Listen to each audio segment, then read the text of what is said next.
and the order will be Mr. Young, Mr. Kinnear, and Dr. Murray. And the question is, recently, the newspaper identified several districts with schools placed on a school improvement list. Under your direction, what things will RCOE do to assist these schools?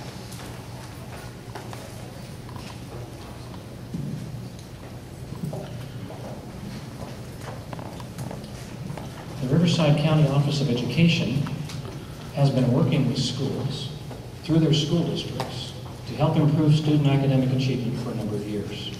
Started back in 1999, very focused when the State Academic Performance Index came out. Since that time, the county's academic performance has increased to the second level in the state as far as the academic increases. So what does it take to turn around schools that are identified in the 5% persistently low-performing schools? There's 4 options. You can close the school, turn it over to a charter management company, or get rid of the school completely and have the students attend somewhere else. You can transform the school, you can restart it, and there's one other step, and I actually forgot what it was, but they're all kind of similar. They're pretty drastic. You can replace a chunk of the staff and bring in new teachers, new principal. So first of all, school districts have to decide what do they want to do. It's not the county office that makes that decision for them. When they make the choice, or as we provide support to them and they make a choice, we then go in with a team of people and help them, experts in their fields, help them identify the areas that are causing the school to be low performing. Typically, we see the same thing over and over again. Ladies and gentlemen, schools perform in the classroom. And we're talking about the teaching that goes on in the classroom. And whether students are engaged, whether they're learning properly, whether there's instructions being differentiated, all the things that need to take place.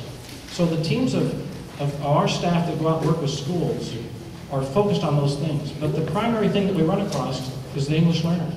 The student who is not fluent in English can't understand the curriculum.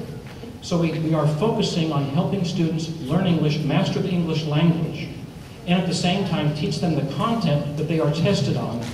That is what is measured to determine whether they're in the 5% persistently low-performing school or not.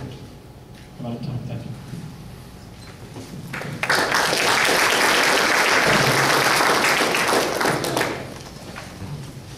I think by the very nature of most of the questions, we can see that this position is truly about leading schools and supporting the work of the classroom and the teacher. See, our business is learning. I would argue that if we were truly doing our jobs, would we have identified a school in this county that's in the bottom 5% of that performance rate? This is the answers to this question and to these challenges are not tremendously complex. We've had research on them for a long, long, long time now. What does it take to improve performance? Well, one thing we have to do is we have to connect kids to the classroom, to their learning, to their school. How do we do that? We do that through great programs like AVID or partnership academies or vocational education. We have to connect kids to their education. Every kid needs to belong. What do we need to do?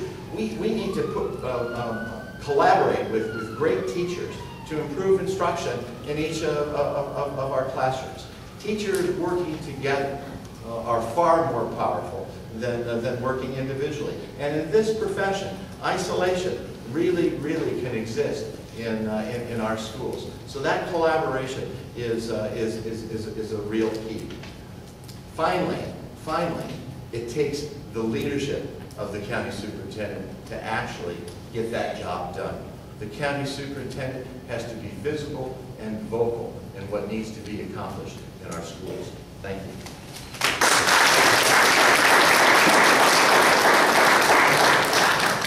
One of the things you heard me say earlier this evening is that there's no line relationship between the county office in the other 23 school districts. The major role of the county office is to provide resources and support. Now, if a district wants services, support services, they need to ask for it. I don't believe that it's the role of the county office to force his or her services on the district.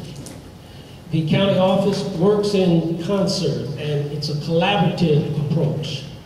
The county office has resources, they have support services to assist districts to improve their instruction. But it's not their job to tell districts what to do. They can assist and come up with a plan to provide support services to the districts, to assist them in closing the achievement gap, but they must work together in concert. The role is support services, and they work in collaboration. The districts are independent districts, and they have to solve their problems, and if they need support from the county office, then the county office will provide that support. They send a team, they do assessment, there's all kinds of research-based approach. I mentioned something earlier about reinventing the wheel. I mean, there are all kinds of research and stories and programs where other districts have been successful. Thank you.